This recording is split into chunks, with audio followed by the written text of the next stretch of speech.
TRS Components has been in business for almost 50 years. We manufacture roof trusses, wall panels, floor panels, and we also contract framing labor for full install projects. The lasers came into effect approximately in 1999 or earlier. The benefits of using lasers is definitely quality. You're more efficient, you're more exact on your measuring. I think that the increase is roughly about 65% over doing manual measuring and assembly.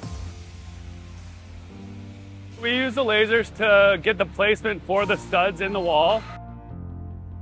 The lasers make it a lot easier and dramatically faster. I couldn't imagine not using the VIrtek lasers to build our wall panels.